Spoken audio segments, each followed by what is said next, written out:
Hello everyone, आज हम सीखने जा रहे हैं इंट्रोगेशन।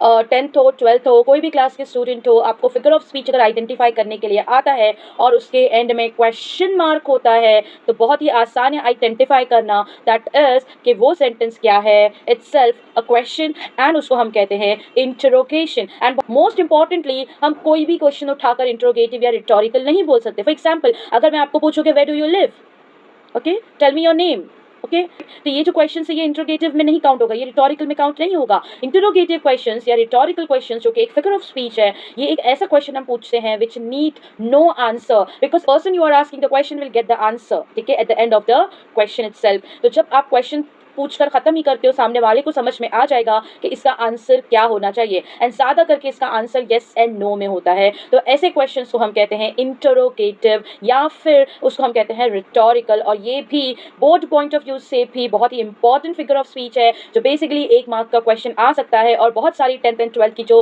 पोएम्स है उसके अंदर इंटरोगेशन यूज हुआ है पोएटिक इफेक्ट लाने के लिए। अंडरस्टूड? तो हम इसके एग्जाम्पल्स देखेंगे ताकि आपका जो कॉन्सेप्ट है वो बहुत अच्छे से क्लियर हो जाए ना। What is example? पहला एग्जाम्पल आपके सामने है, why cry when you know nothing can be done. जब तुमको पता है कुछ नहीं हो सकता, राइट, तो क्यों करना कोशिश। मतलब हम एक्चुअली कहना चाह रहे हैं कि don't waste your time. At the end we get the idea, right. Next is who can challenge the will of God. यार, ऊपर वाले को कौन चैलेंज कर सकता है? कोई नहीं। Isn't it? You get the idea, you get the answer at the end. Next is, can you succeed without working? बिना हार्ड वर्क किए क्या तुम्हें कामयाबी मिलेगी? मतलब हम एक्चुअली बोलना चाह रहे हैं एट द एंड बिना हार्ड वर्क के सक्सेस नहीं मिलती, राइट। उसी तरीके से next is, do you think at your age it is right. क्या तुम्हें लगता है कि ये एज में ये काम सही है?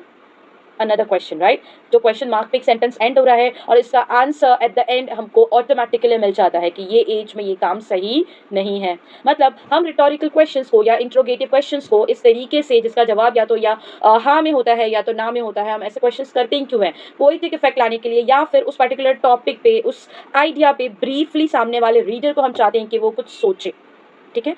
तो इसीलिए हम इंट्रोगेटिव सेंटेंसेस को यूज करते हैं पोएम्स में, ठीक है ना। Aren't we all the children of God. क्या हम सब उसके बच्चे नहीं हैं?